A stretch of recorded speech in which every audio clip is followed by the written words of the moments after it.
And Bonds hits one high. Hits it deep. It is out of here. 7:56. Bonds stands alone. Now Booker with Tucker on him. Throws it up for 8. Shot blocked by Antetokounmpo. What a block from Giannis.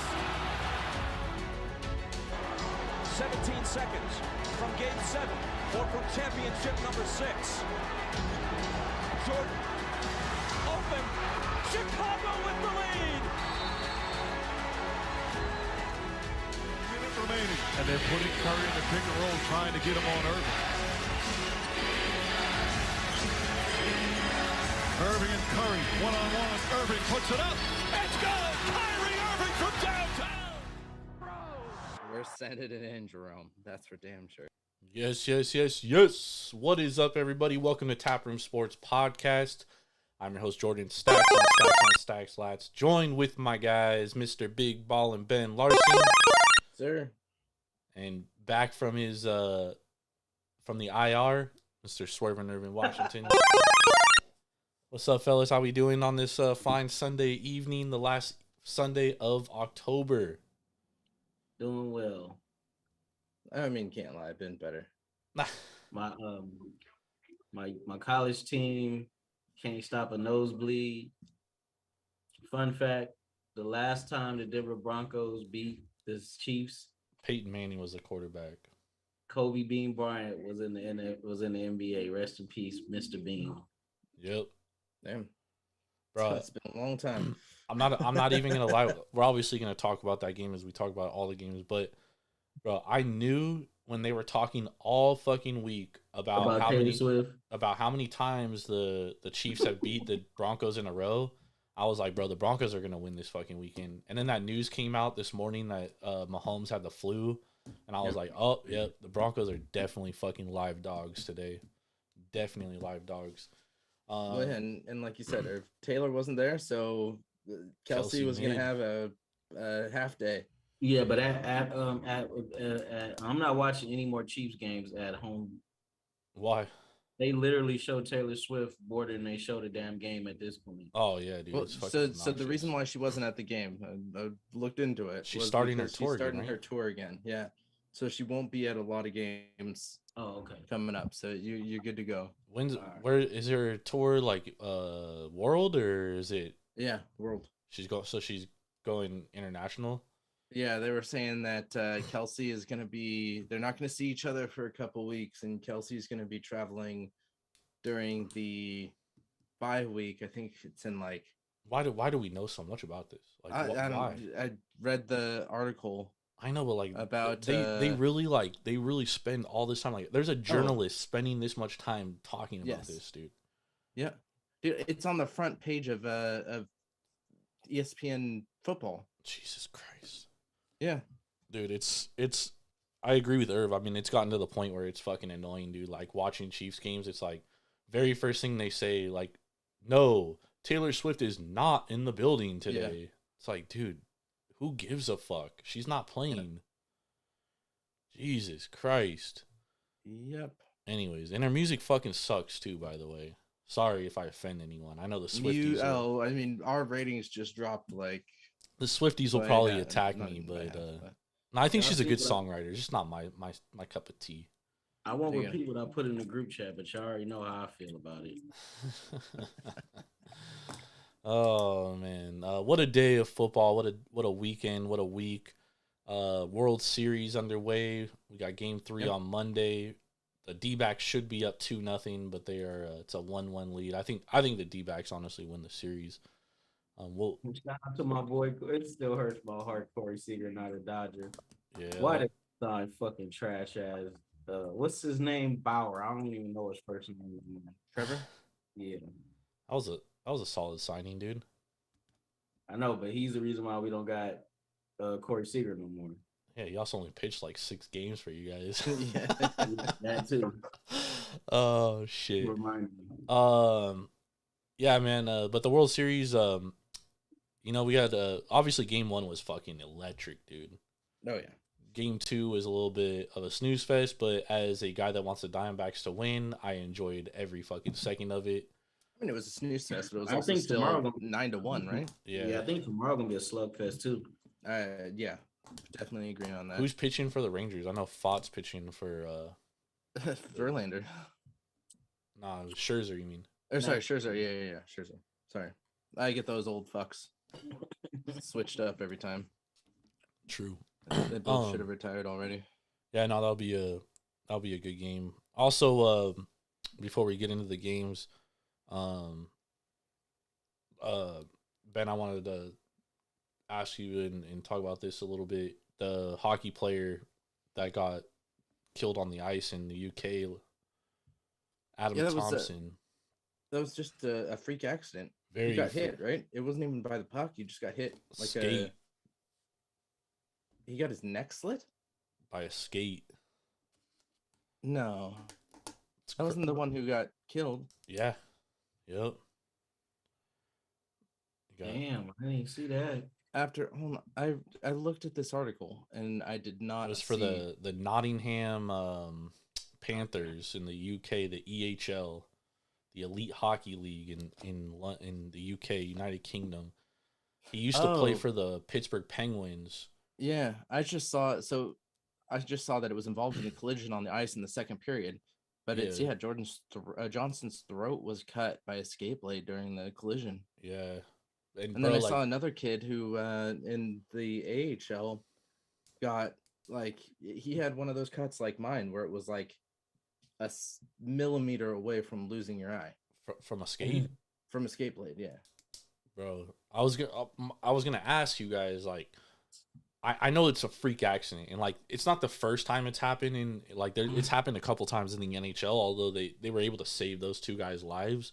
Yeah, this guy, unfortunately, you know, when you cut that artery right there, it's tough to save you because you know you bleed profusely like immediately, and like I know it happened to a goalie. He was a goalie for, was it the Avalanche? Sabres back in the day. Yeah. There was another guy who got they had blue uniforms. His what's the one in your thigh? Your Chiardic? Mm-hmm. He got that one cut, but that one's not as severe as your jugular. But I don't want to advocate anyone to go watch the video, but you know, last night it did pop up on my fucking Twitter feed, and like, dude, like the skate just fucking goes by. You can't even see, like, you don't even know that it hits him, but all of a sudden you just see fucking blood, dude, just pouring, dog, like waterfall. Just the scariest shit you can even imagine, dude. And like that's part of that's the thing about playing these sports, like football, right? You know, we're trying to eliminate all these hits, but that's part of the fucking game, dude. You know what I mean? And like we're ruining the game, and I'm not saying we shouldn't take player safety, but like what are the answers? Because for hockey, it's like, what do you do? Just play roller hockey? Is that what's going to happen? You put in a neck guard brace or like a neck guard of some sort. You know, players players didn't even want to wear helmets, dude. It was hard enough getting them to wear helmets. But they got that changed. So you make it part of the shoulder pads where it just goes up and it covers your neck a little bit. And you make it still durable enough that it doesn't, like, you're going to feel it, but you're not going to, it's not going to stop you from moving anywhere. Yeah. And that's part of the, you know, it's just one more layer for that skate to go through. It's not going to stop it, but it's one more layer that's going to help protect you a little bit. It's absolutely scary. Because your chest piece is basically like a shirt. It comes down. I mean, it's just like shoulder pads in football. Right. Like it comes down. It's right there. So you just make that neck guard a little bit higher, and you know, you've got some players who wear, I mean, like I think of old, you know, Briere, who always wore the turtleneck. It's like, yeah, it's a pain in the ass. It's going to be a little bit hotter, but you go in and you change your pads every period anyways. True. Like it's something that if it's going to save your life, you got to take that action. Yeah. It's going to be interesting because that's it's fucking scary, dude. It is definitely scary. Anyways, definitely wanted to give our condolences to what's his name? Adam Johnson. Yeah. He's 36 years old. Very sad, man. Rest in peace, man. Yeah, very sad. All right, let's talk about some NFL. Or before we talk about NFL, Ben, what are you sipping on? So before we get out of NHL, Sharks suck, but gotta put that out there. Yeah, but it's all part of the process, dude. Oh, I know. Yeah. Celebrini. I'm trying to. So y'all gonna tank right this time and actually get the? No, we'll fuck it up. We'll probably fuck it up somehow because like we have so many young guys that I'm guessing by the middle of the season they'll start to play better and then it'll like fuck everything up. Yeah. But nah, like this is part of the process, and like I've been arguing with people on Sharks Twitter, dude. It's like they're like, oh, this is like the worst Sharks team. It's like, yeah, bro, but like they're trying to blame Mark Greer and shit. It's like, bro, look at the mess he inherited, dude. Yeah. Like he inherited a fucking mess. Yeah. And like it's gonna. Everybody thinks that. Oh my God, why can't I think of his Wilson? Doug Wilson was like this god, but Doug Wilson was there for 5 years too many. Yeah, dude, we should have blown it up after we lost the Stanley Cup in 2016. Like all those dudes were over the hill, and instead they like doubled down and they went and got another older dude that's often injured in Erik Karlsson. And it's like now we're stuck in this shitty position because we gave away a lot of assets, right? And then we fucking doubled down on like salary that ended up not being productive. Yep. So now you got, like, for you to blame Mark Greer for like that kind of shit is it doesn't make any fucking sense. Like it's gonna if in 5 years the Sharks suck, okay, then you can start to blame him. But dude, it's gonna take time. It's gonna take 3 to 5 years to get out of this this mess. He has draft picks from this year, and those players aren't even in the NHL right now.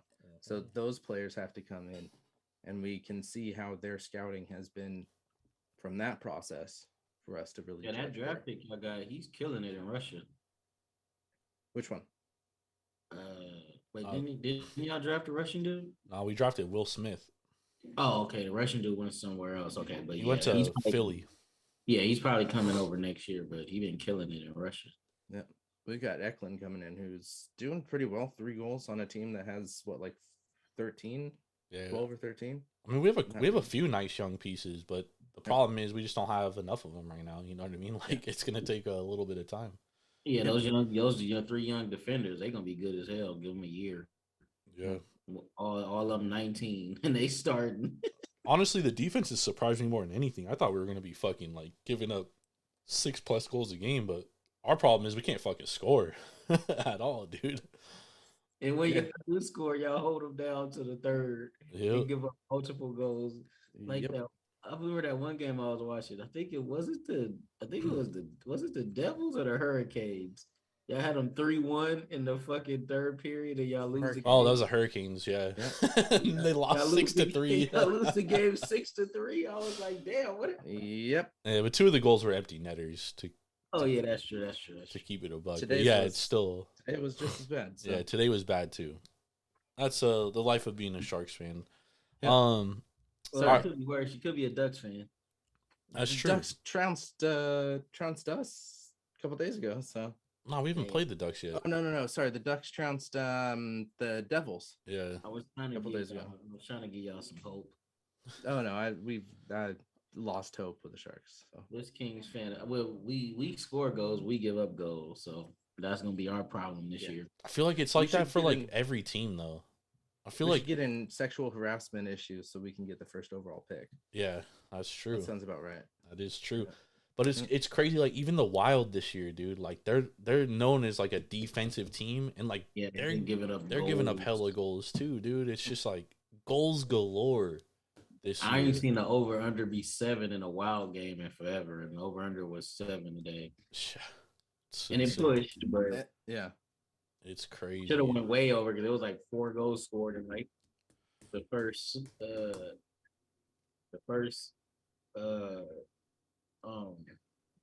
period. First half, the first period and the half of the second period, it was like 4 goals scored in like 15 minutes. Jesus. Oh, this is going way over. And then it goes. Another thing that I've seen too is a lot of goalies standing on their heads. them having like 55 saves by the end of the game and only allowing a goal, maybe 2.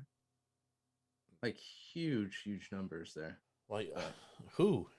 Because every game I've watched in the NHL, it's fucking like 9 goals. There were a couple, but it'd be like 5-2. And it's like the team who's shot. It was a New Jersey Devils game the other day. 52 shots and only 2 goals in. It's crazy. Yeah, that's crazy. And it was a team. I think it was like it could have been the Coyotes or something.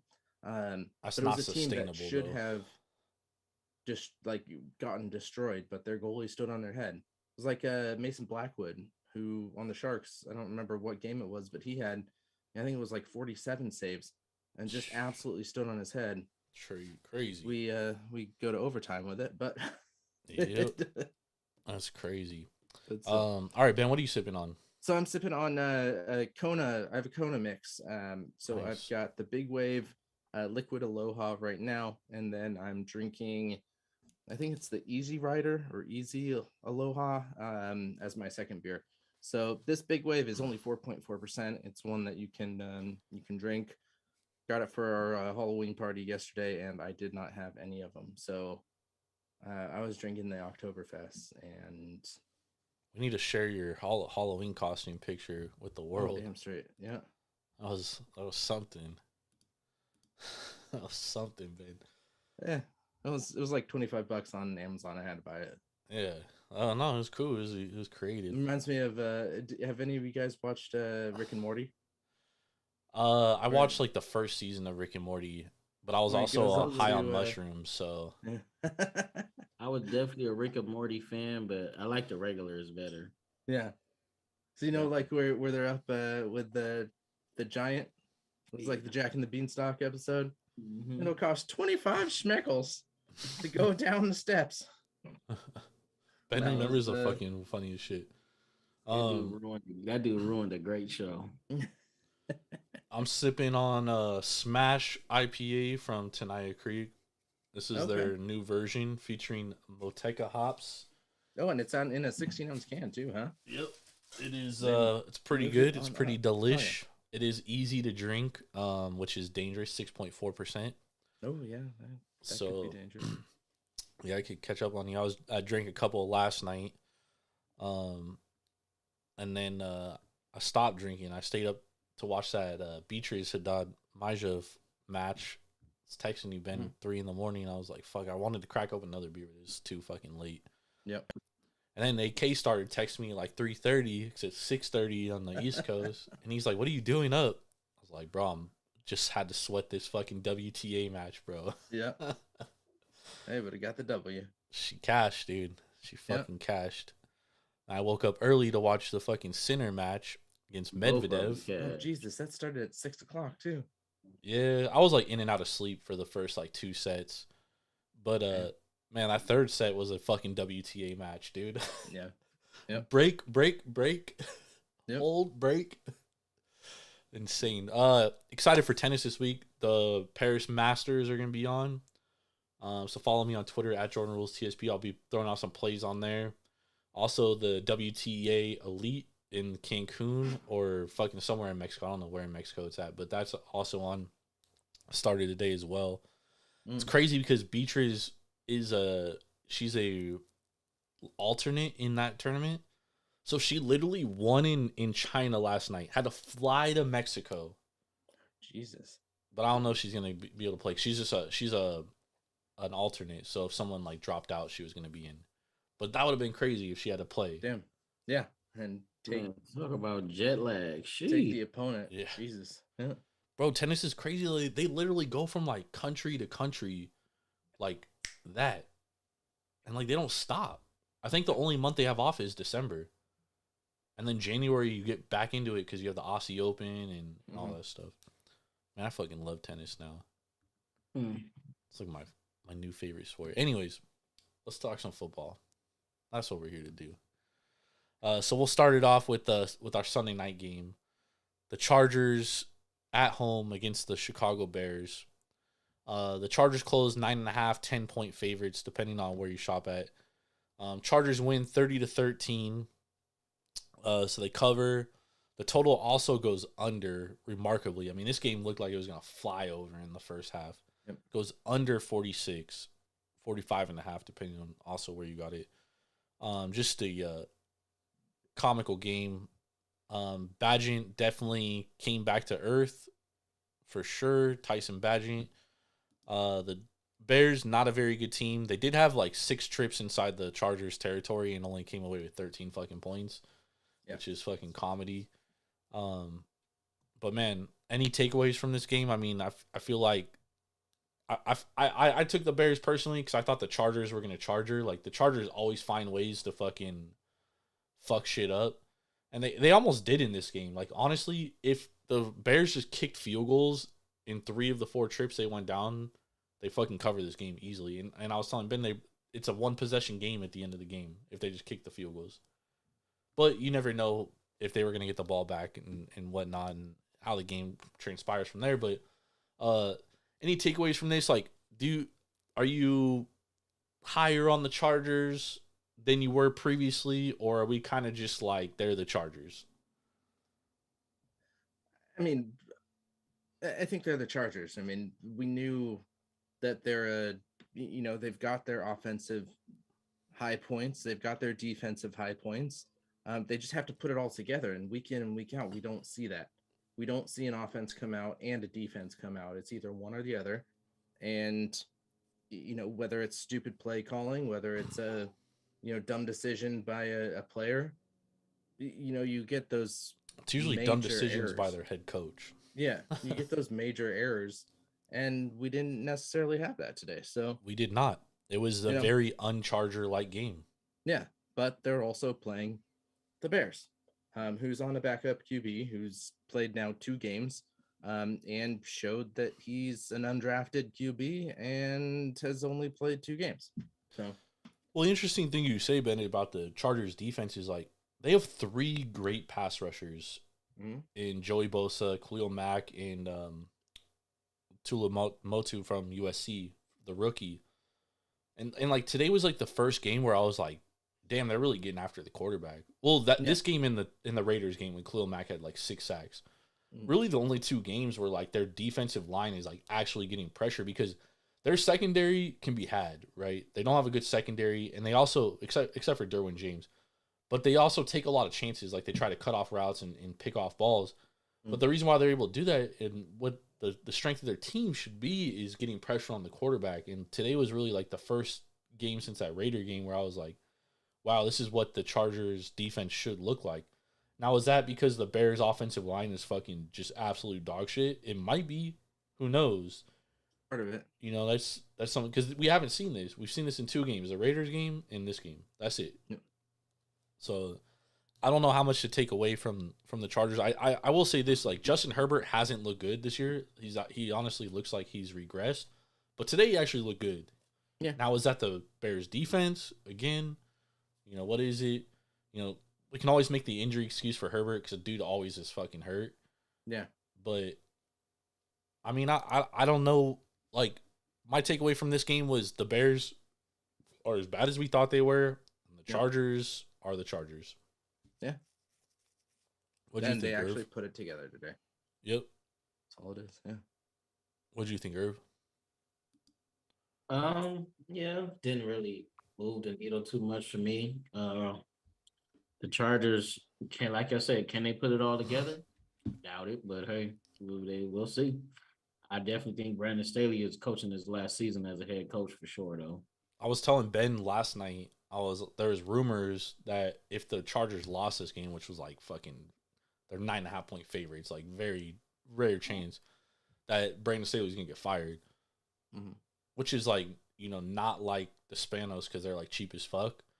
So the fact that like that's actually getting out there and like they could actually be putting pressure on Brandon Staley is something that's kind of interesting too. Because I mean, where's the line drawn? Because who do the Chargers have next week? Is it the Chiefs? No, it's not the Chiefs. It's the. They play the Broncos. Let me check. I'm pulling it up right now. They have Jets next week. The Jets. Great defense. Who do they have after that? The Lions and the Packers. So I mean, they got 2 tough games, and then they got a fucking cakewalk in the Packers. Yeah. But it's also the Chargers, so you never know, dude. you never know. It's also the Jets, though. The Jets and the Chargers are right on that same page of doing stupid shit that throws the game. Well, the Jets have an elite defense. Well, absolutely, but they still do stupid shit. Just like the Chargers, they have one stupid call that ruins the whole game for them. And speaking of hot seats, I think LaFleur gets his ass canned too. Oh yeah, he's definitely gone, dude. I think that's pretty safe at this point. We're gonna get to the Packers in a little bit. Interested to see where the Chargers go, but my point of bringing up the schedule is like, okay, so if Brandon Staley was gonna get fired if they lost this game, when's the game that he gets fired if they lose? You know what I mean? Like, okay, now they're 3-4. So what's the mark that like he gets fired? Is it when they like get eliminated from the playoffs? 2-5. So does that mean 3-6? I mean, if they're 3-6 after playing the fucking Jets, the Lions, and the Packers, I think you gotta fire him. Well, that would put them. They're 3-4 right now. They're 3-4, yeah. So you're looking at, okay. So if they're 4-6, they win 1 out of those 3. Like if they win the Jets game and they go 4-4, I think he's pretty safe. Yeah. Even if they were to lose the next 2. Because let's say they lose the Lions game, right? And they go to 4-5. Then they go to, or then they play. Do they play Green Bay on the road or at home? On the road. Damn, that could be a tough game in the weather. Yeah, it's in Lambeau. But man, the Packers suck, dude. That team fucking is atrocious. So if they're 5-5, like he's not gonna get fired because they're still eligible. They're still probably in a playoff hunt at that point. Yeah, because the games after that,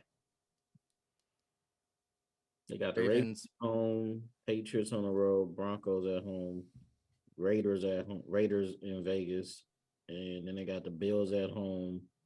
They go to Denver and they end the year at home against Kansas City. Damn, they got a pretty tough schedule. Yep. Yeah. That's crazy.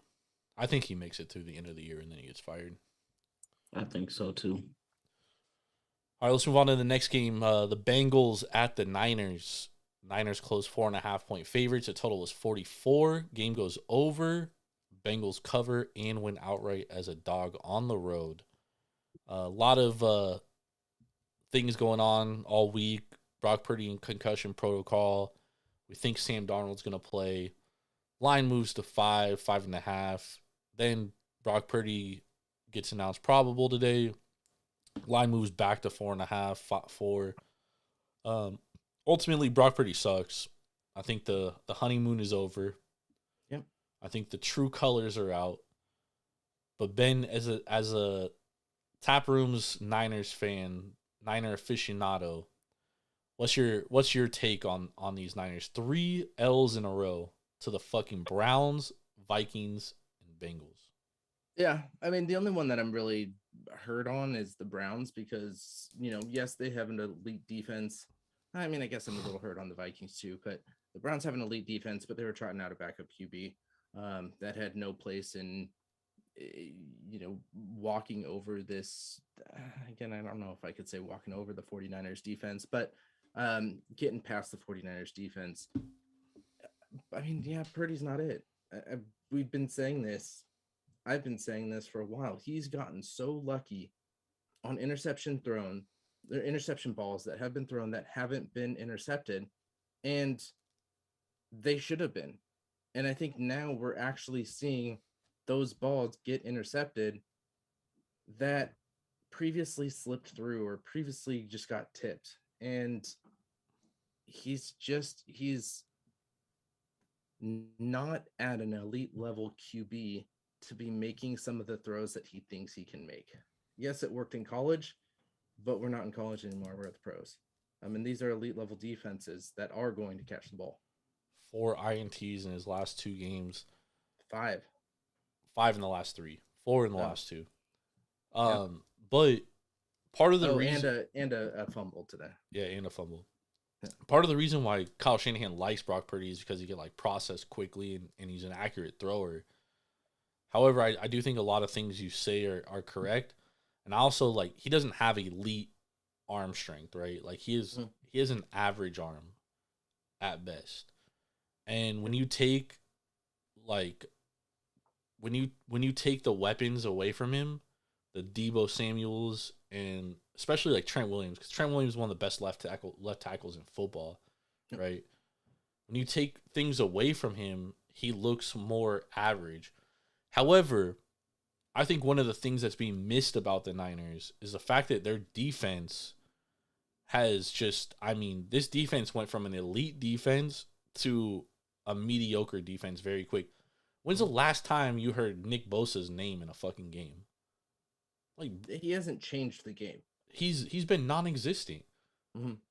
And he has a sack here or there, but he hasn't changed the game. I'm watching the game today and Monday's game too, like going back to the Vikings game where they call the zero blitz to end the half, and you know, D'Amico Ryans and Robert Saleh, that's not their MO, right? They rush forward and play coverage all the time. They don't throw blitzes. Yeah. And now like Steve Wilkes is coming in and trying to do all these exotic things, and he's leaving these corners, which is their weakness. The Niners secondary is definitely their fucking weakness. It has been for the last couple of years. Too. Yep. And it's always been covered up because they can rush the passer with force, so they have a lot of players in coverage. But now Steve Wilkes is coming in and bringing this whole new defensive philosophy, and it doesn't match the personnel. Yeah. And I think that's hurting the Niners because time and time again today, dude, Joe Burrow's just dropping back. And the same thing happened with the Vikings game. Yep. Kirk Cousins was dropping back, and he was just sitting in the pocket, comfortable. And when you rush an extra player, then that means a guy's wide open. Yeah. And those guys find those guys, right? Mm-hmm. And I think that's a big thing that's being missed too. And like, I was talking to CJ the other day too. Shout out to CJ from SSAW. And he was saying the same thing. Like, man, Steve Wilkes is like, he's got to take some accountability for what's going on here. And like, he's kind of got to adjust as well. Yep. And he did come out and he said like, throwing that cover zero was probably a terrible decision. He said it was a terrible decision. He probably wouldn't do it again. But like at some point, the Niners are I think they're 0-18 when they're trailing by 8 points in the fourth quarter. 17. Yeah, it was 16 last week after last week's game. Like they're not built like that. No. And I think at some point Kyle has to realize, you know, we can make all the jokes about Sam Darnold that we want, but one thing that's true about Sam Darnold is he'll fucking make plays. Yeah. You know, he'll make a dumb decision for sure, but he'll also make some fucking plays that will wow you. That's the Sam Darnold experience, and this would be the best team with the most talent he's ever had since being at USC. Well, and you know, going back to the offense too is, you know, you take away those players, and you're still missing, at least in the last two games. Today he had a little bit better of an outing, but you're completely neglecting George Kittle. Yeah, but he's easier to defend, Ben, when you don't have when you're not worried about Debo and you're not worried about other things. Like they're easier to defend. Yeah. And but that's, I mean, like look at today. They push Kittle. They push Kittle hard in the second half, and he gets 9 receptions for 149 yards. That's more than he had in the last two games prior to that. Yeah. By like but a third of that. But Ben, the biggest problem is like the argument or the knock on Jimmy G was like he can't win you games. You know, he'll manage a game. Yeah. Right? But he's not gonna win you a ball game. Brock Purdy's the same way. Yeah. But you know what? You got a guy on the bench who will absolutely win you fucking games. He might lose you a game, you know, but he'll win you 4 games and he'll lose you 1. Yeah. And like I don't understand why Kyle Shanahan, like why he has this fucking love affair with Brock Purdy. Well, and especially if you're rushing Purdy back from concussion protocol. I think that was on Purdy. I think Purdy knew, you know, Darnold gets in there, Darnold's gonna ball out, my job is gone. Could have been. I'm also fucking biased as shit, but yeah. But you rush him back. Darnold is practicing all week. Like, give Purdy that. He has 2 weeks because they have the bye next week. You have 2 weeks to fully recover from that concussion and, you know, not get rushed back, not take another shot to the head like he did last week, and maybe, but Purdy might not be him. I mean, we're basing all of our assumption on Purdy off fucking like 9 games last year. Yeah. And it's like, oh man, this guy, he's a fucking next Tom Brady. With a great offensive line and great weapon after weapon. But he obviously can't win you ball games coming from behind. That much has been proven already. Coming from behind and with a weapon or two out. Gone. Yeah. What do you think, he has to adjust? No. Did Irv freeze? Oh, he's just freeze. What do you think about the Niners, Irv? What do you think their problem is? Y'all hit the hammer on the nail on the hammer on the nail. The nail on the hammer. What came first, the hammer or the nail? The problem is Purdy is turning the ball over. When he's not turning the ball over, they could play damn good defense and win the game. Like you said, he's a game manager, but if you're a game manager and you start making turnovers, you're fucked. A big problem because you're not built to play from behind because your quarterback can't make those type of plays to bring you back from a double digit lead. So the problem with him is he's doing too much. He's not playing within himself no more. How many times you seen him last year trying to scramble out the pocket, throwing on the run, all that shit? He played controlled. He played within the offense, and when you play for the Niners, you got all those weapons. You do less, and you look like a lot more. So that's also. Sorry.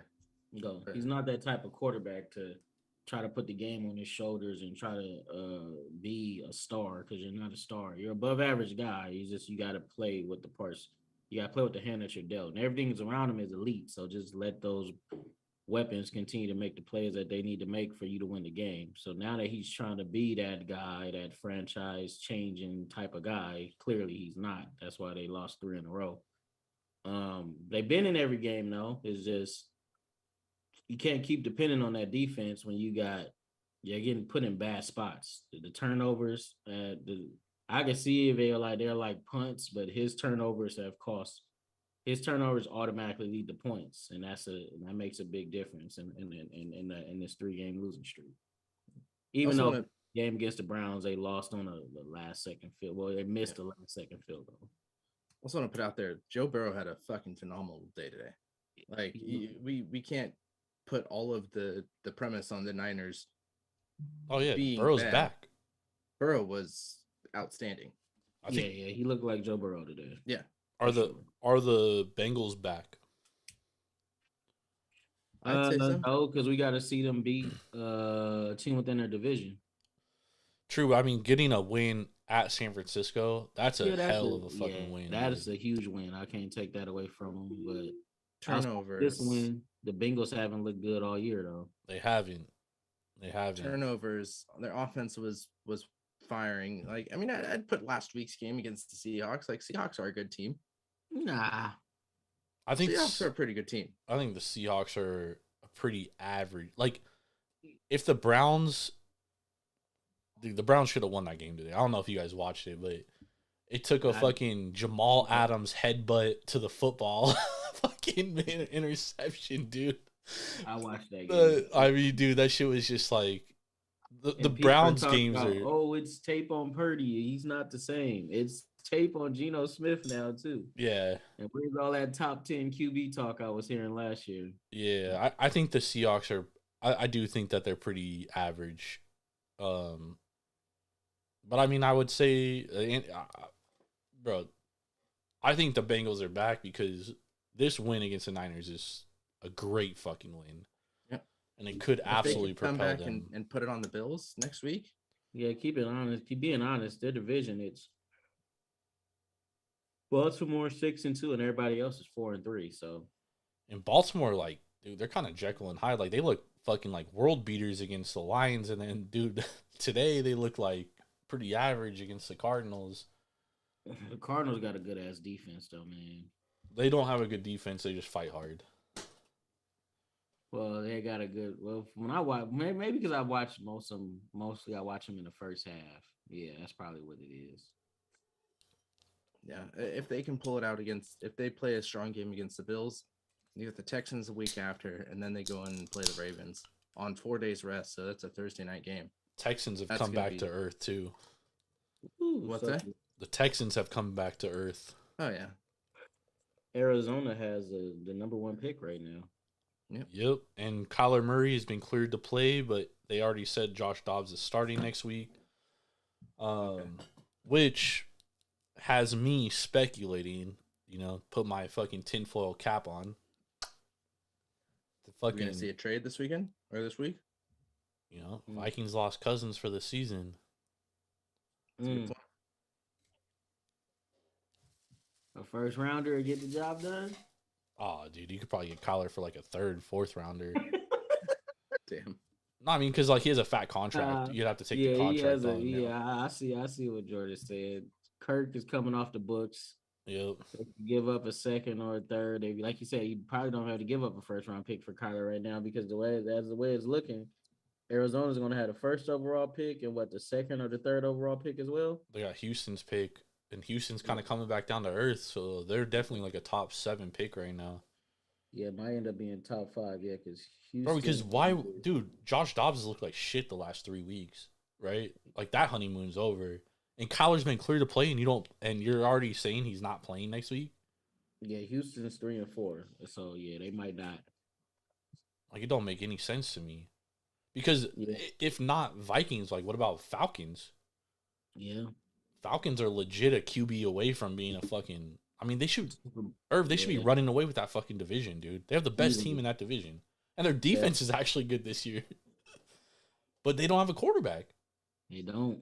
And Taylor Heineke is only good for a game or two, so. Hell, you could even put the Bucks out there, too. Bucks have a great defense, great fucking wide receivers, skill players, but they don't have a quarterback.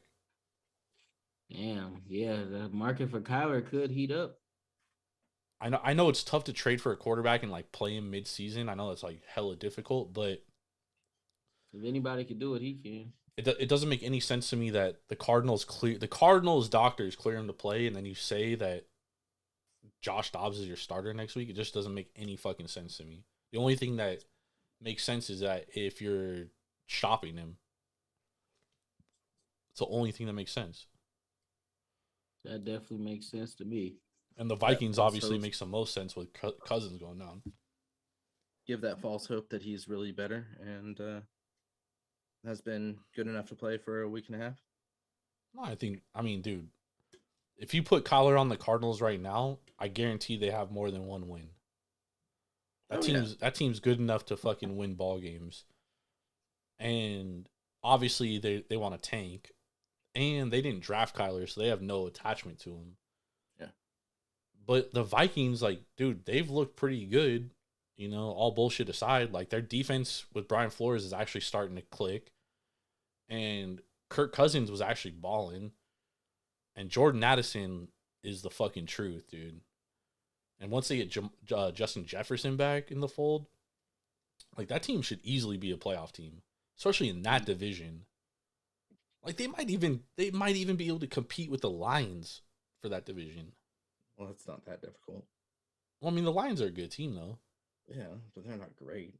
But honestly, like, if you think about it, like, the Vikings probably have the much better offense, like, way better talent on offense. Mm-hmm. So, I mean, it's like, if you're the Vikings, like, why not? If you can get Kyler for a 3rd-round pick, and then Kirk Cousins is coming off the books next year, and you have your franchise quarterback. I mean, the one thing about Kyler, like, let's be straight up, like, he's a great quarterback. He just can't stay healthy. Mm-hmm. He's got to stay healthy. There's more time in the snow to play Call of Duty up there, so I'll be happy. Oh, brother. All right, we're gonna get to the Cardinals soon. Let's get to the next game. We got the Kansas City Chiefs at the Denver Broncos. Broncos closed 7-point dogs at home. The total was 45.5. The Broncos end the streak. 18 straight snapped. Dog shit. That's crazy. Are the Broncos back, Irv? I won't say that just yet. No. I will say it's looking. I can see the light at the end of the tunnel is looking a lot better because it looked like we gave Sean Payton $100 million to be John Gruden, but I can definitely see some things with this team. I actually think you guys are a dark horse to make a wild card run. Yeah, I can definitely see. As long as Russ doesn't turn the ball over, and if this defense keeps playing like a top 5 defense, I think we'll be all right. Now, beating this team definitely does get the monkey off our back. I'll say this: defense gave up 35 plus points per game in the first 5 games. Last 3, 17.7. Guess who they faced twice? The Chiefs. I think Vance Joseph fucking sucks, but he might have figured something out. He very well may have figured something out. And I do think that the Broncos are a dark horse to make the playoffs, dude. I do think that they've kind of figured some shit out. The last time, the number 1 movie at the box office, the last time that Broncos beat the Chiefs was Star Wars: The Force Awakens. I've never seen that movie. The gallon of gas was $2.37. No fucking way, dude. The number 1 song. Where was gas $2.37 in 2015 or 2016? No, it's definitely not California. The national average for gas was $2.37. The number 1 song was "Can't Feel My Face" by The Weeknd. Queen Elizabeth II just celebrated her 63rd year as queen. That's crazy, bro. I mean, it's been a long time. And I'm telling you, bro, they talked about it all fucking week, dude. They're like, oh, the Chiefs have won 18 straight against the fucking Broncos, blah, blah, blah. I was like, dude, the Broncos are going to win this week, dude. Like, every time the media does that shit, it always fucking turns. It was 2,953 days since the Broncos beat the Chiefs. That's crazy. I mean, dude, that might be the spark that, like, really propels them. I mean, that's 2 straight W's. You know, you could argue they played great at Kansas City too. Their offense just like wasn't clicking, but their defense worst game of the year, yeah. But their offense has been good all year, and now their defense is starting to play good. Their offense has not been good all year. No, it's been pretty solid all year. The only bad game we had was the Chiefs in that Raider game. We didn't have a bad game on offense. We just couldn't finish drives. Yeah, I mean, I wouldn't even say they're offensively. You didn't do well against the Dolphins. Oh, I mean, that was a fucking bro, throw that whole game out, dude. How can you bring up the Dolphins game and we offensively didn't do great against the Jets either? We scored 21 points against the Jets. That's damn good. Yeah, the Jets D is fucking great. You only scored 19 points against the dog shit Packers. Like, no, the Packers actually have a decent defense. No, they don't. Their offense just can't score for shit. Both sides of the ball, the Packers are not good. We'll talk about the Packers soon. I got a lot to talk about with the Packers, but I do think the Broncos they're sneaky, dude. Like, I think, you know, all hell could have just broken loose and they could have spiraled out of control after that Dolphins game, but they actually kind of brought it back together. Yeah, because they were playing the Bears. It doesn't matter. It doesn't matter. Like, dude, that's like no, because that's Ben. They gave up a record amount of points, dude. Like, that's the kind of game that could like literally just shutter your locker room, and your whole season is in the fucking dumpster. But they've actually now they're what are they 3-4 right now? 3-5. 3-5, dude. They're right back in the thick of things, dude. Like, everybody in the league is like 3-5, 5-3, 4-4. Like, they're right there. You know what I mean? Like, they can definitely compete. And I think they've shown that the last several weeks. Yeah, in the AFC, you got the Bills. I mean, Miami 6-2. The Bills are 5-3. The Jets are 4-3. You got a bunch of 4-3 teams in the AFC North. And Miami hasn't even beat a team over 500. Yeah, so if they can reel off a couple more wins, it's definitely gonna get interesting. Because the Texans and the Titans and the Texans are definitely headed down the drain. Will Levis did look decent today, though, but I don't know if he's going to look that good on the road. He looked really fucking good, dude. He didn't look decent. He looked really fucking good. Yep. He was at home, so we'll see how Mr. Mayo performs the rest of the year. He drinks mayo in his coffee, so I hope he... I can't wait till, you know, Will Levis is a Pro Bowler, you know, and because I was the only guy that was like, yo, Will Levis... You know, he's a good quarterback, dude. And you guys were like, he sucks, dude. He fucking trash. It's been one game. You thought Jordan Love was going to win the division. I sold my Jordan Love stock. Jordan Love stock's been sold for 3 games, dude. All right. Will Levis stock being bought, though. We're buying Will Levis stock. He looked really fucking good, Irv. Like, he caught me off. I didn't expect him to look that good. That's cool.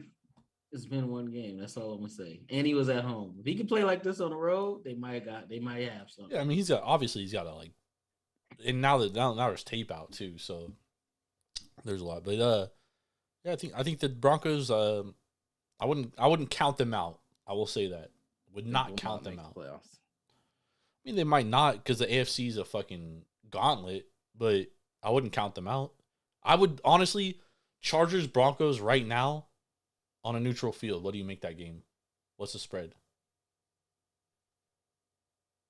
Pick them probably. Yeah, I agree. A pick 'em. 2 weeks ago, you would have said Chargers -2 or 3 on a neutral. That's a pick 'em game now. depends on the weather.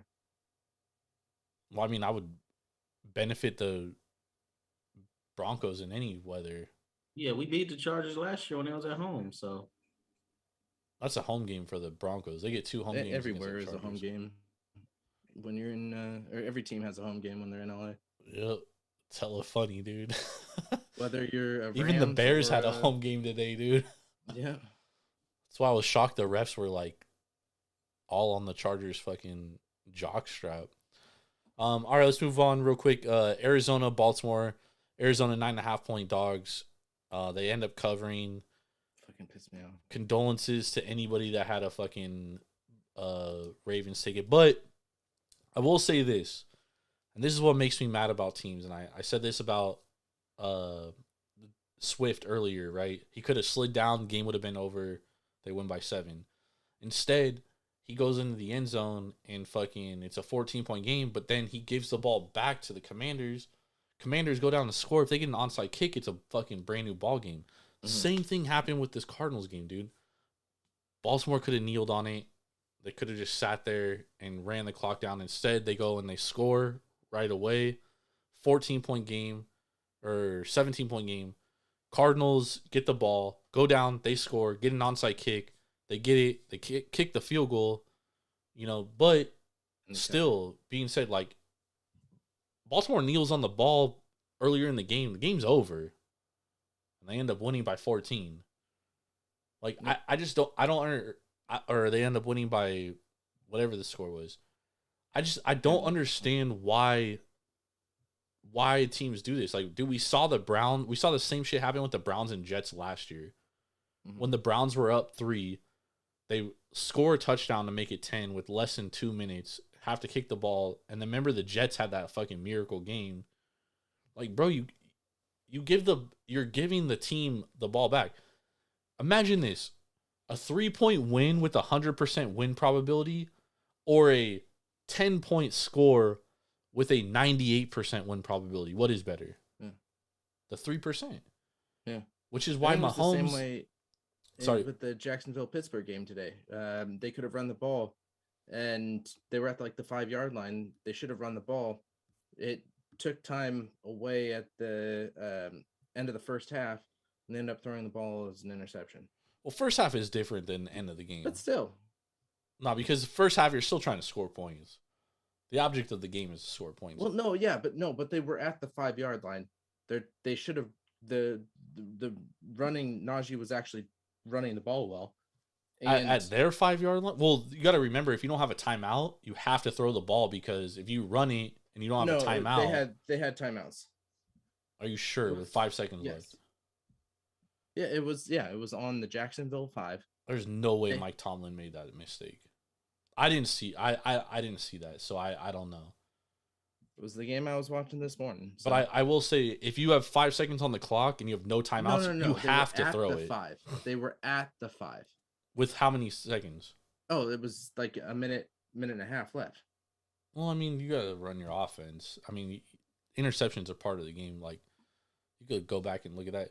But game management in the terms of, like, clock efficiency and stuff, if you're up, right, if you're up 7 with 2 minutes left and the team has 1 timeout, all you need is a first down, you ice the game.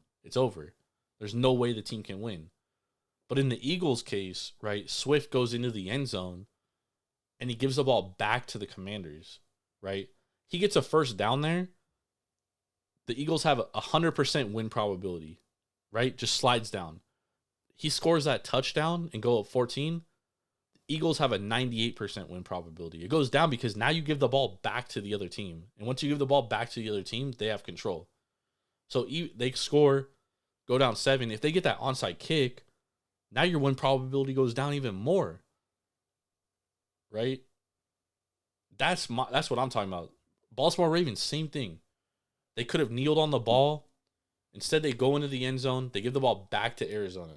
Now Arizona has control. They go and score. Then they get the onside kick. Right? If they just kneeled on it, ball game.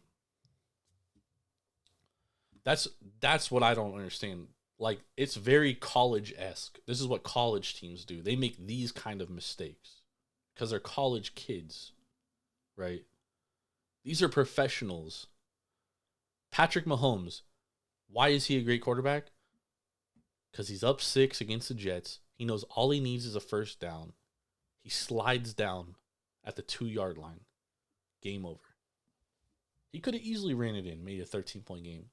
But he knew all we need is a first down and the game is over. 100% win probability. Slides down. Game over. These teams and the Eagles and the Ravens, not so much because the Ravens were up so much. I mean, it's like whatever. But the Eagles, they could have very well if they lost that game, you go back to that play where Swift doesn't slide down. Yeah. He's the reason why they lose. You know, so that's my thing is like the game management piece of it is just so bad by some of these teams. Yeah. You know, just because you want to, I know getting a touchdown is awesome, but the ultimate goal is to win the fucking game. Yep. And 100% is better than 98% or 99%. Hey, but it pads your stats, man. It does. You know, and Nick Sirianni probably wanted a touchdown too because he looks like a clown like that. He's like the NFL version of fucking James Franklin. You know, but it ended up not working out for him. I mean, they still won by 7, but the game would have been over. They wouldn't even have to sweat it out. They wouldn't have had to sweat out an onside kick. Yep. He slides down, game's over. Anyways, sorry about that tangent. Cleveland, Seattle. Seattle closes 4.5-point favorites. Four basically everywhere. I don't know where the 4.5 was. Total was 39.5. Game goes over. Seattle wins. And as Irv and I were talking about earlier, it took a fucking anomaly of an interception, dude. Like, that was the funniest fucking interception of all time. Literally bounces off Jamal Adams' fucking helmet. 90 feet in the air. Seattle gets it, goes down, scores, wins the ball game. What's your thoughts on this game and these two teams? Fucking turnover after turnover after turnover. 6 of them today. 3 by each team, but man, you got to hold on to the ball. PJ Walker, man. Yep. 2 interceptions and a fumble. Yeah, I think if Deshaun Watson comes back healthy and this Browns defense playing the way that they're playing, if you take away those turnovers, they could have easily won this game. So by a lot. Mm-hmm. By a lot. So I think if Deshaun Watson comes back and plays at the level he's capable of, you're looking at a Super Bowl contender because this defense is for real. Woo! We don't have a understanding of when he's actually coming back, though. I think that's week to week. Yeah, it just says week to week. Man, we also don't know if he'll ever look good. What's that? We'll also never know if he'll look good again. Yeah, and he also said like he doesn't have any idea of when he's coming back, though. Yeah, if he needs surgery, if it doesn't get better within the coming weeks, then you could take this season up as a wash. So, but they got the goods, man. They do. That defense is fucking great, dude. Yeah. Defense is amazing. They got a top 5 O-line. But they need a quarterback. They got the weapons you need on offense, even with Chubb being out. They need Kyler Murray. Yeah, they need they can't trade for I know Kyler. there's no way because they have that guaranteed contract with Deshaun. They're fucked, Bro, dude. they would have 500 or over 500 million tied up with quarterbacks. I know half of them got money, but you don't do that. You can't do that. And this ain't the MLB. I mean, what do they do, bro? Because like I like PJ Walker, but he's not it, dude. Yeah, he can't. He can't. He turns the ball over too much. Yeah. It's boom or bust with him. Like, what do they do? Do you go to DTR? DTR is not ready. Yeah. So what do They you should have do? kept Josh Dobbs. That's what they should have did. They should have. But now what do you do? Sign Carson Wentz? Or RG3. He claims he can still play. Him and Cam Newton. I trust Carson Wentz more than both those guys, to be honest. So that's what I'm saying. So shout out to RG3. Carson's out there. Like, why don't they go sign him? And like, I mean, what's the worst that could happen? You throw him out there in 2 weeks and he sucks. Okay, then you cut bait. Like, it's buy low. And Stefanski's a West Coast guy, right? Yep. Yeah, he would the West Coast system, so he would understand the most of the system. So wouldn't take him long to get it down pat. That's crazy, dude. Carson Wentz literally went from like MVP, shredding his knee, Eagles win the Super Bowl with Foles, and then his career just boo. Crazy. Dog shit. Just down, dude. Bro was like this, trajecting up. Yeah, it's a crazy turn of events. It's crazy how that works. But I'm with you, dude. I think if Watson can't play, and we don't even know how good this guy is anymore, dude. Like, he hasn't looked good at all. I don't understand why they don't go out and they don't sign like a Carson Wentz. Like, it's literally, it doesn't hurt. It's a win-win situation. Like, he sucks, okay, you cut him. But he could be decent. You know?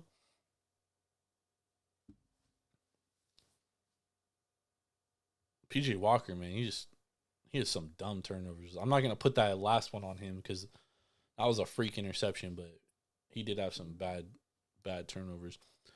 All right, let's move on to the next game. Dolphins at home against the New England Patriots.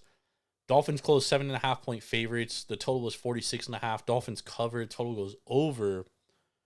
Dolphins continue just beating up on bad teams. That's what they do. What do you guys think about this one? Yeah, Dolphins are a good enough team to beat up on bad teams, but can they actually be a contender and beat a good team? Though, so that's what we're gonna find out the remainder of the year. I was telling Ben last week, I don't think the Dolphins are good enough in the trenches. Their offensive line and defensive line are not good enough to compete with the good teams, which is why they like absolutely dominate shitty teams.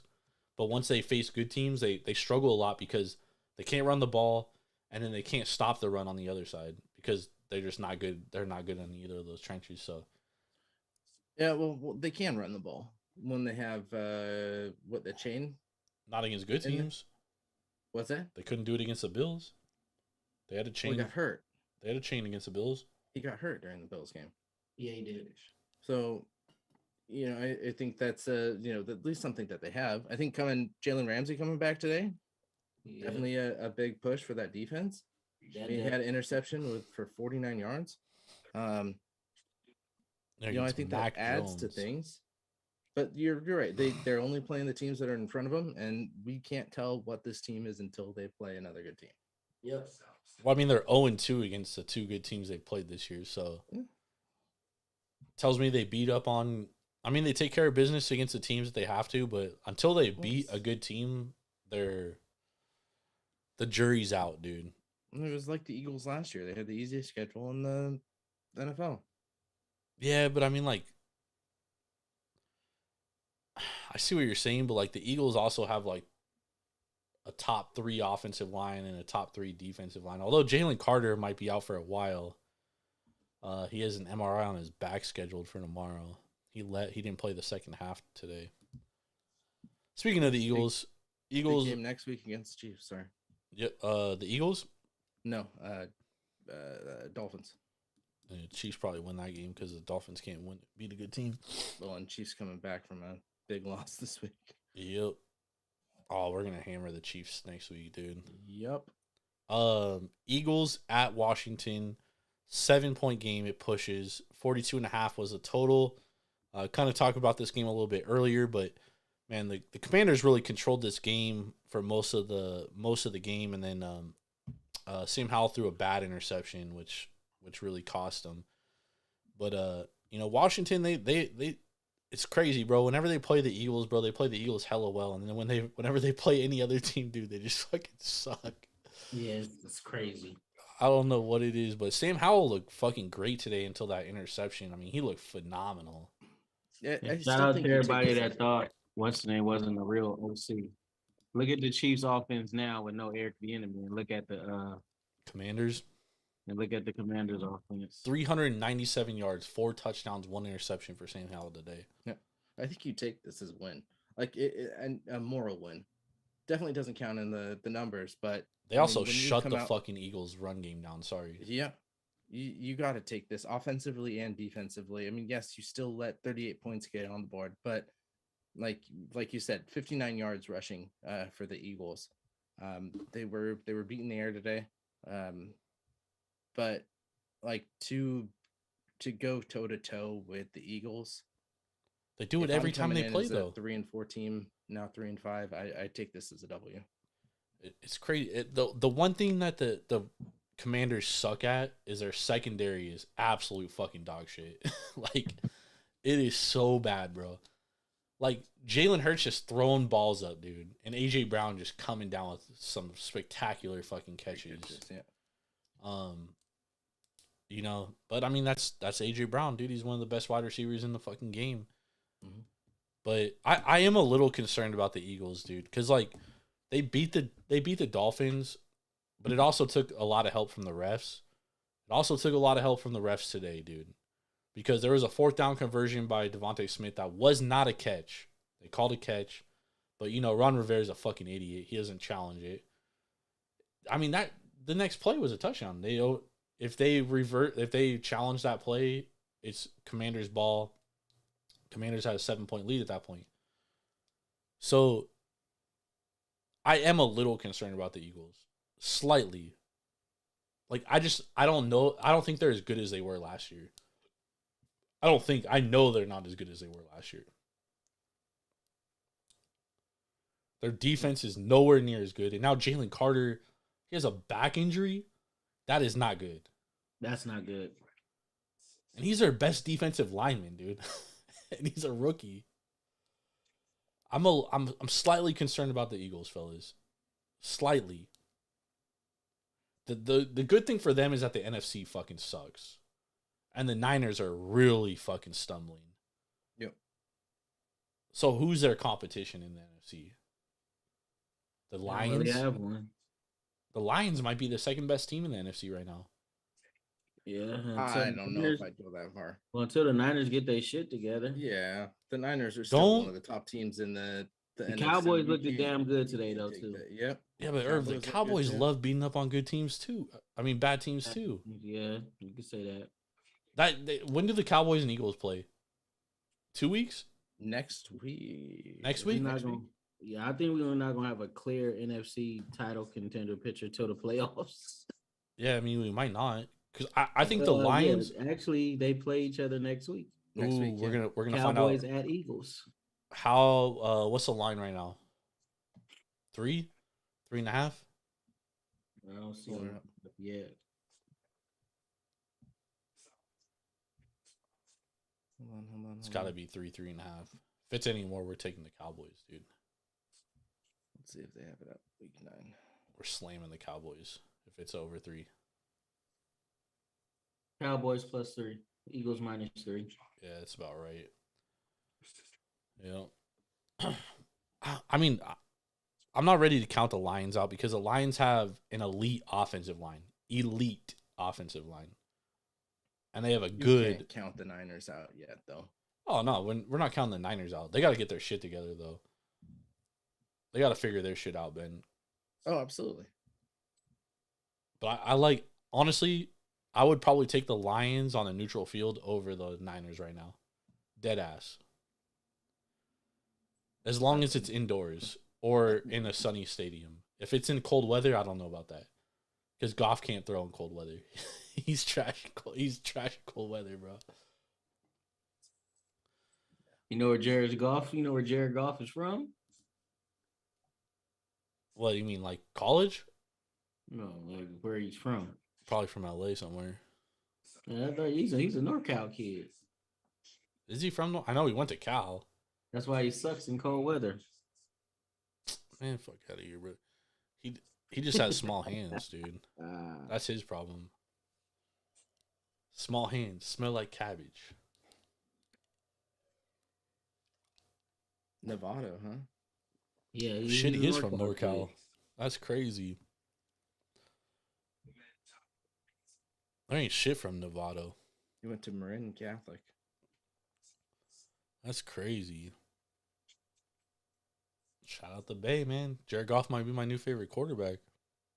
I'm surprised y'all didn't know he was from the Bay. He doesn't have as small hands as Right. I knew he went to Cal, but I was like, I mean, he looks like a Southern California kid. He don't look like a NorCal kid. I don't know what a difference between the NorCal and how they look, but okay. Well, NorCal, we got swag. Bro, get the fuck out of here. We hit him with we hit him with the smees, dude. I have no swag in the Bay. You still see dudes with 4X white tees in the Bay. Bro, we literally created the style for like most of the country in the Bay. Are you serious? And the lingo. Bro, I'm not wrong about the lingo. A lot of shit comes from the Bay, dude. Like, let's be 100% real. Well, a lot of shit comes from the Bay outside of California because it's yeah, there's a reason why he froze, dude. Yeah, because he like, about to tell a lie. Yeah, let's keep that to a minimum. Nah, dude. Anyone that knows anything about fucking hip hop culture in general, a lot of shit comes from the Bay, bro. A lot of shit. For show, for shizzle, for she's. Dude, all from the Bay. Too Short. A lot of the South, a lot of the Southern hip hop style comes from the Bay. Bro. It's fine. We create everything and then it goes out to everybody else. It sounds good. The Bay, it's the Bay to the universe, Irv. There's a reason why that's a saying. The Bay ain't. I'm gonna just leave this alone. I'm gonna sit this one out. Have your moment, Bay Areans. Yes, Bay Area. Oh man. All right. Next game we have the Jets at the Giants. New York at New York. Home game for both teams. The total was or the side was 3. Pushed. Total was 34.5. Went way under. The funniest thing about this game is the second half total was 14.5, dude. I've never seen the fucking second half total that low, dude. Damn. Yep. After Tyrod got out, after he got knocked out. Tommy DeVito got in the game. He actually, the craziest thing about this game, dude, is Tommy DeVito didn't even complete a pass in the second half. Not a single pass until overtime. 2 for 7 for a negative yard. Yeah, this was an ugly fucking game, dude. Shout out Saquon Barkley, dude, running against fucking 9-man fronts, dude, in this game. 7 yards total passing offense today. Oh yeah, it was yikes. Darren Waller out too. This game reminded me of like Iowa versus Army in college, dude. That's what this game would look like.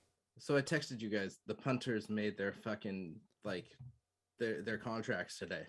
Oh yeah, I mean the Jets were like 0 for 11 or 0 for 12 at one point on third down. This game had 24 punts. The next closest game this week with punt wise was 14, and then the one below that is 10. Insane. Just an ugly fucking game. They could not move the fucking ball.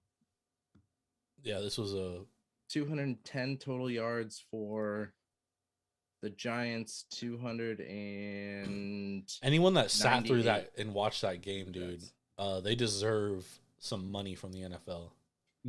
Nobody should have had to sit through that shit. At least a free beer. Something. I got no takeaway from that game. I will say this. Daniel Jones sucks.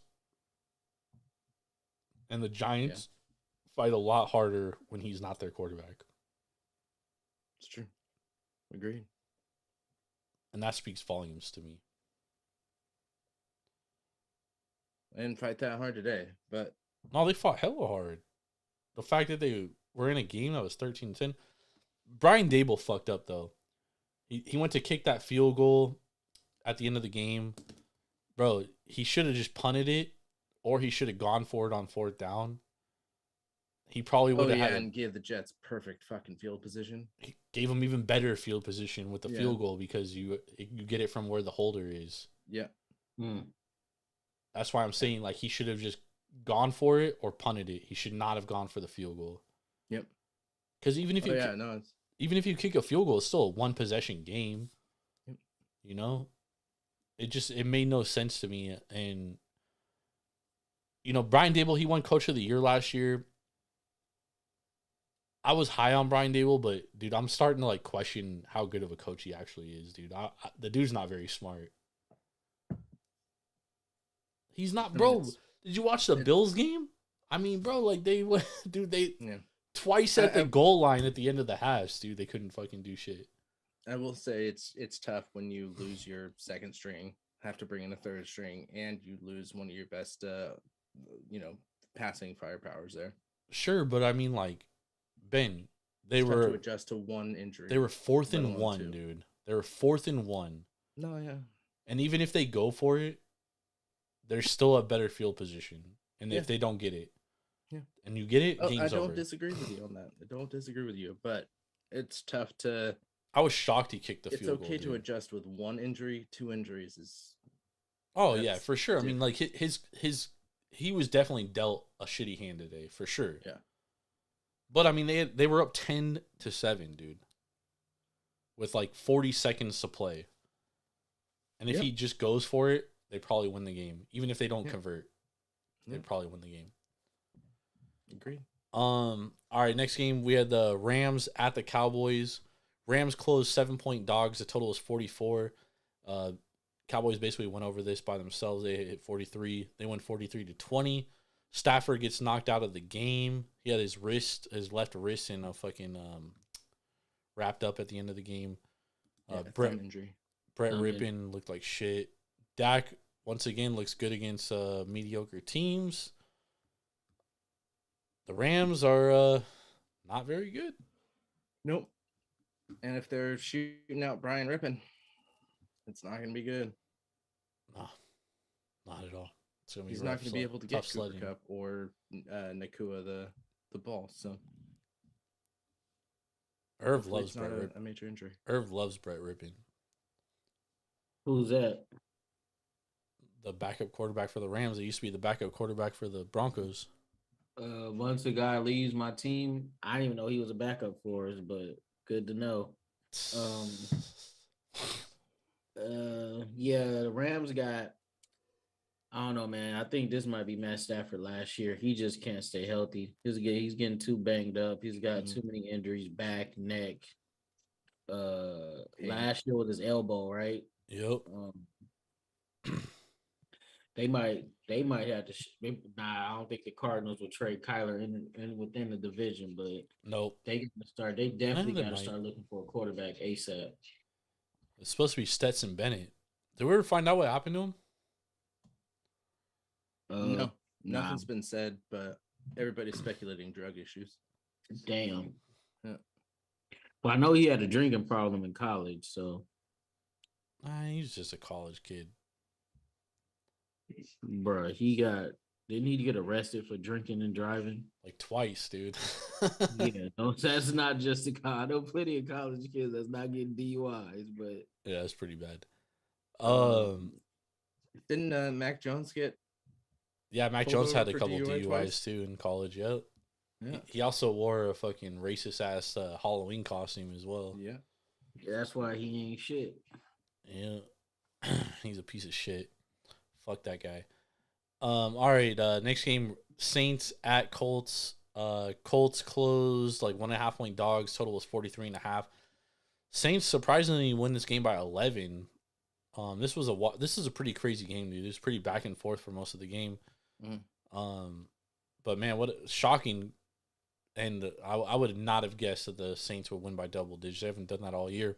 No, but they do it this game. Any takeaways from this one? Saints look good with Jacob Hayner at QB. Did he start? No, Derek Carr. Wait, Derek Carr started. I don't know why I thought about Jake Hayner, but yeah, it was a back and forth game. You can tell the coach missed Anthony Richardson, but Minshew was a gamer. He put up a good game. I think the problem this game with the coach, they had a couple turnovers that they couldn't rebound from. Yep. That was basically that was one interception. Yeah, that was it. That was a difference. So that interception was basically the difference. Yep. It's Derek Carr's good game of the month. Yeah, he probably won't have another good one for the year. Yeah, it'll be another 3 games where he sucks ass, and then he'll have another good one. So. Yep. All right. That dude is Captain Mid. Yep. Let's slide over to the next game. Jacksonville at Pittsburgh. Jacksonville closed 2.5-point favorites. The total was 40.5. Jacksonville wins 20-10. Jacksonville starting to heat up. Poor Pittsburgh, man. No, right when they're starting to turn things on, you get fucking Kenny Pickett out with rib injuries, and man, he sucks. So that's the big issue with the QBs there. So he's gonna be hurting for a while. And Mitch Trubisky is not it. Hot garbage. Yep. Yeah, injuries is gonna probably ruin their season again. Yep. But yeah, you're right. Jacksonville looked good. Yeah. Jacksonville starting to heat up, man. 5 straight. But it's been against mostly mid teams other than the Bills in there. So Texans, Falcons, Bills, Colts, Saints, Steelers. Yeah, but I mean, they were at Saints, at Steelers. Those are 2 good road wins, dude. It's never easy winning on the road in the NFL. Yeah. And Doug Peterson is him. Great fucking head coach, dude. They both have a Niners and Jacksonville both have a bye week going into their game on the 12th. Is it at Jacksonville? Yes. Jacksonville wins. I don't think so. Of course you don't. You're a Niner fan. Yeah. You also thought the Niners were going to go undefeated. Debo will be back. So. You also thought the Niners were going to go undefeated, though. Barring injury, they could have gone undefeated. Here he goes. Yeah. That's part of the game, Ben. Oh, yeah. And if they didn't get injured, they would have gone undefeated. So. All right, let's talk about this next game. Carolina against Houston. Carolina closed 3.5-point dogs. Total was 42.5. Carolina wins their first game of the season. The first W for Bryce Young. Bryce Young looked very fucking good in this game. 22 of 31, 235 yards. Only 1 touchdown, but he made some throws. And CJ Stroud, 16 of 24, 140 yards. Did not look very great. I mean, I don't know if there's a ton to take away from here, but one thing I will say is that I think Bryce Young showed that he's a competent NFL quarterback. They just got to get him some protection and some weapons. Yep, I was just going to say, they need offensive line and they need a running back. Yep. And you get that. And I think Houston's coming back to earth a little bit as well. Yeah. This Carolina win hurt Chicago, which is kind of good. Chicago and Carolina play in 2 weeks. If you're the Bears, do you want to win that game or do you want to lose? You want to win that game because you have their pick and you have your pick. Is better right now. Yeah, and the Bears' first round pick belongs to the Cardinals, right? No, the Texans. No. Oh, Texans. The Bears have the Panther or the Bears have the Panthers' first round pick. Okay. So damn, 2 teams might have 2 top 4 or top 7 picks. Yep. Yeah. Damn. That's crazy. You'll get some franchise changing players with those picks. Yeah, the Bears will fuck it all up though. I don't think so. I hope not. They will. That's what they do. I kind of Marvin Harrison Jr. and Nah, they'll end up picking like fucking. They'll end up taking like Braylon Allen. Deion Sanders' son. Nah, he's not going to the draft. Yeah. All right. Next game. Big game we got to talk about. Minnesota at Green Bay. Green Bay closes 1-point dogs at home. 41.5 is the total. Minnesota wins 24-10. Kirk Cousins out for the year with an Achilles injury from this game. Damn. Green Bay continues to fucking just struggle offensively, especially in the first half, dude. Like this team in the first half, worst team EPA points in the first half. Number 1 in the second half, though. So they usually do. They were in Minnesota's red zone 3 times. Had nothing to show for it. Didn't they only have like 3 first downs in the first half or something like that, you said? They had 1 first down in the first half. And it came on the last drive. Christ. Like I said, dude, I all my Jordan Love stock is out the window, dude. I sold it all. He's just not good, bro. He's a backup quarterback, bro. The funny thing though, they only punted the ball 4 times. Yeah, because they were in Minnesota's red zone the whole fucking time, but then they would fucking turn over on downs, dude. Yeah. They had like 4 turnover on downs.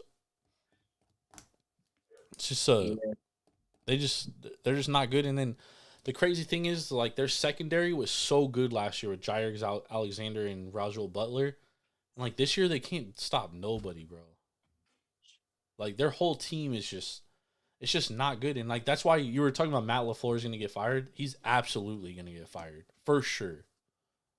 Yeah, Aaron Rodgers covered up a lot for that dude. He did, but I mean, like, Aaron Rodgers wasn't good last year. I know, but that's why I thought before that. That's why I thought the Packers were going to be decent this year and like they could compete for a division. Because I was like, all right, if Jordan Love is just like as good as Rodgers was last year, and Rodgers wasn't good. Like, yes, he's a Hall of Famer, but he was not good last year. I can keep it a buck. But Jordan Love, like, bro, this dude is like, he sucks, dog. Like, he cannot fucking read a defense. He overthrows receivers, dude. I don't know what the fuck he's thinking sometimes, bro. I don't, dude. I really don't. And, like, he has talent, dude. Like, he has a great arm, right? But, like, there's things that you can't teach. There's intangibles you can't teach, and, like, he doesn't have those. Like, he's legit a backup quarterback. Like, he's a quarterback that can, like, keep your team competitive for 2 or 3 weeks. But for a whole season, nah, you're fucked, dude. You're absolutely fucked. You are fucked. I tried to warn you. I mean, we didn't see enough of him.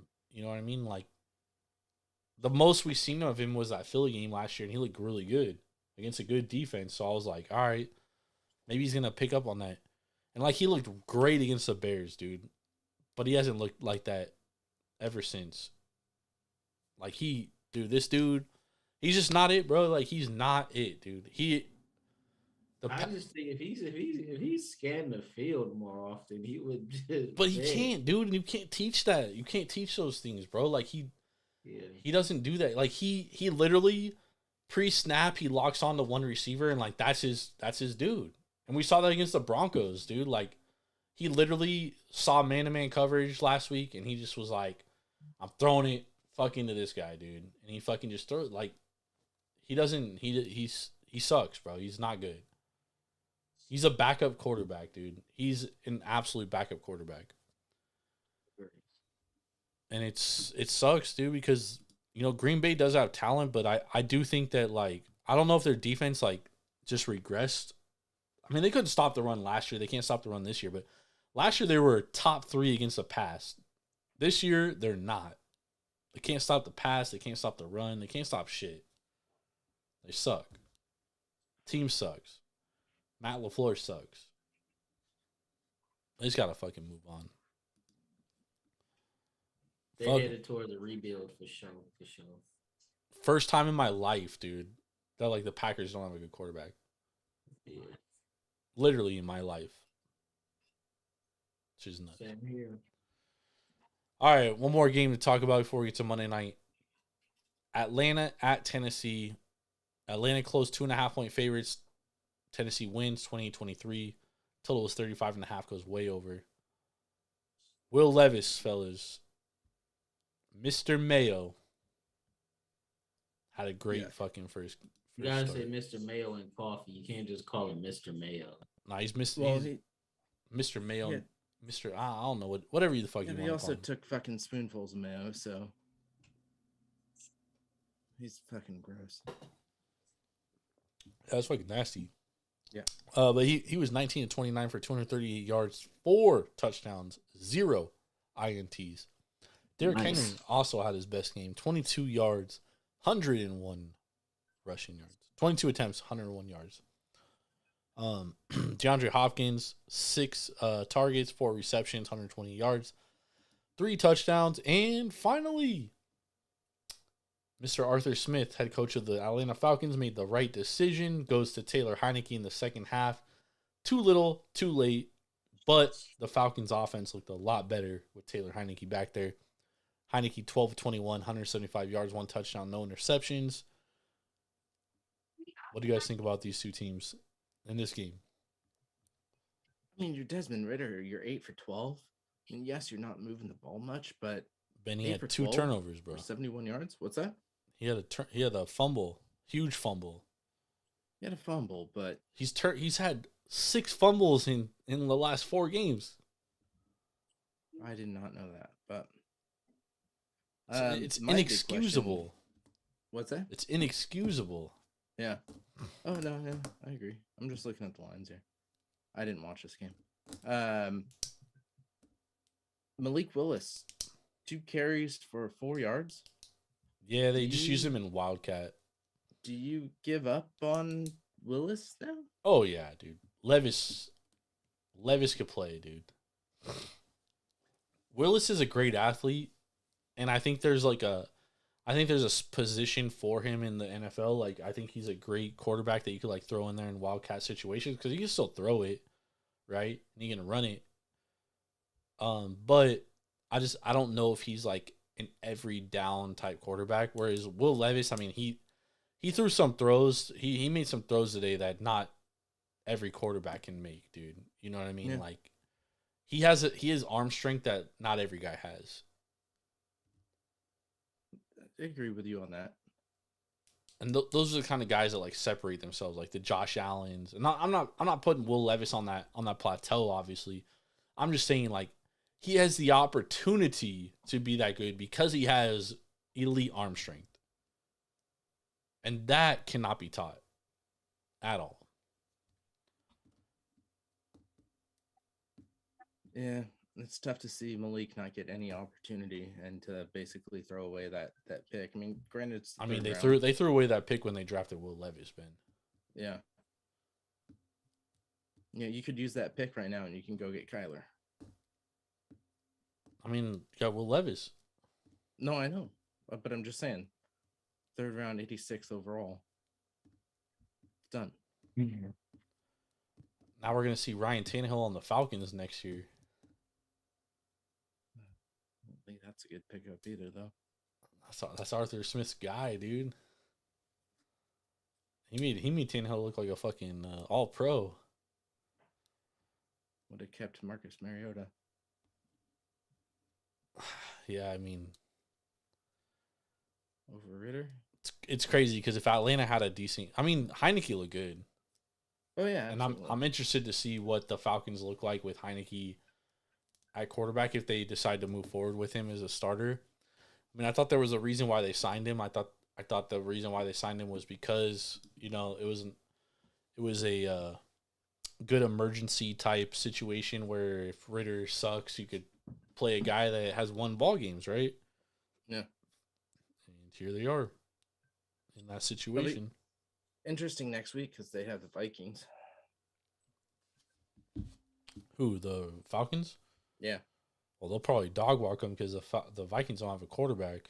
No, exactly. And even if they go out and trade for a quarterback, then that quarterback, even if they trade for a quarterback, that quarterback isn't going to start right away. Yeah, they're not going to know the scheme. So, you know, then they've got the Cardinals the week after that. At this point, I think if you have Ritter in there, they're losing the Cardinals. Unless the Cardinals get the phone call at halftime. Cardinals are trying to lose, bro. Oh, absolutely. I don't disagree with that, but yeah, it's crazy because the Falcons are definitely the best team in NFC South. They had competent QB play. They run away with that fucking division. If they had competent QB, it's a big if. Yeah, I mean, I think if you put Baker or Derek Carr on the Falcons, they run away with that division. Probably. You're probably right. All right. I'm not Derek Carr. Even Derek Carr. He's better than Ritter. He's better than Ritter. He is better than Ritter. Yeah. That's how bad Ritter is. Battle of the mid right there. Yeah. That's the division, though. Atlanta definitely drafting a QB. Yeah. Or mortgaging the future to get one. I mean, I wouldn't be opposed to like the mortgaging of the future because like they already have all the pieces they need, kind of. True. They just need a quarterback. All right, let's talk about this Monday night game. Then we'll get some best bets. Lions at home against the Raiders. I think this is the first Monday night game in Detroit in like fucking 30 years. Yep. Lions laying 7.5. Total is 46.5. This was 9.5 today. Got moved down. Bet down. Well, because they seemed like 90% of the money was on the line. Nah, so. it moved down because Jimmy G is probable tomorrow. That's part of the reason why. But what do you guys think about this game tomorrow? Honestly, I would be surprised if the Raiders win. The Raiders aren't going to win. Yeah, but they might cover. They are 7.5. They're going to cover. That's the big thing. The Lions are going to win. I just don't think they're going to win by 7.5. I definitely didn't think they were going to win by 9.5. Probably think they'll win. Y'all think it's going to be a field goal game? I think it's going to be a closer game than people anticipate. But I mean, the Lions are obviously the better team. And they could be barely motivated from getting their asses handed to them. Yeah, both teams just got their asses handed to them. Yeah, the Raiders coming off a bad L against the fucking they're coming off a Bears. Real bad L. And I think it was at home against the Bears too, right? Nah, they were in Chicago. Oh, okay. So they are in the dome, so that might help them. But Jimmy G's just looked so mid this year. Talk about captain check down. That's Jimmy G. He turned into Alex, like a light Alex Smith. The dude refuses to throw the ball downfield. Yeah, but I also think Devontae Adams coming out saying all the shit he said this week, how he wants to be a winner and shit. I think you're going to force feed him. I do think that's fine. If you want to be a winner, get traded because you're not winning shit with the Raiders. You might be right, but I do think that I think the Raiders, I think they keep it within the number. I would wait till the morning because I think you might be able to get it 8. But I think a touchdown or more, I definitely would bet. There's no way I'm betting fucking the Lions here. Not on Monday night. Not on prime time. I like the Raiders to stay within the number here. I think they lose though. And I picked the Lions in Survivor, so the Lions better fucking win. Yeah. What if they come out and just blow the Raiders' asses out? I'll accept it. And, you know, I got the Lions in Survivor, so it's a win-win for me. I'm gonna play the Raiders. Raiders 7 plus 7.5 is the best bet for me. Yeah, and I'm sure moneyline is trash. I'm not trash playing value, right? Oh yeah, minus 330. Oh yeah, Jesus. You can also like look at this as a teaser and maybe tease Lions down to 1.5 and then tease like another game this week. That might be a good option too. I might look at something like that. I haven't looked at the Lions for next week, but I do think that's a pretty solid option as well. But yeah, I like the Raiders plus 7.5.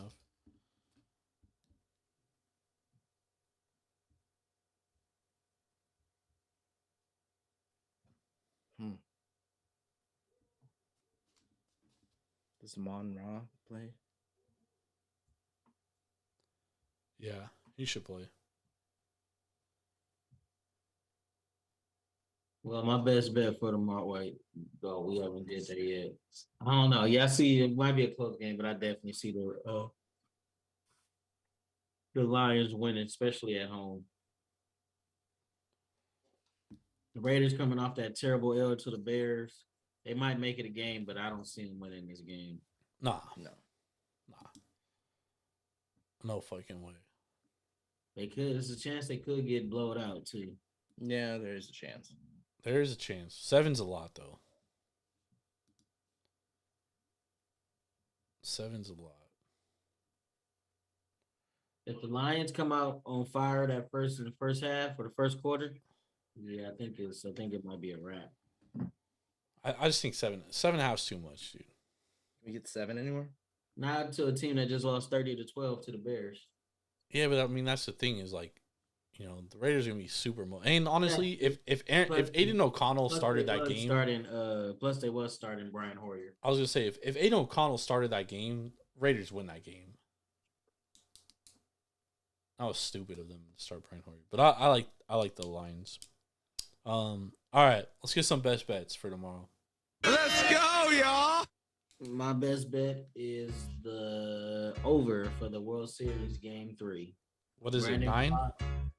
Over and under is 9. Brandon Pfaadt has been lights out this postseason, but he is a rookie, and he definitely was a turkey tosser for the majority of the year. So I think he comes back down to earth like Christian Javier did that last game against the Rangers.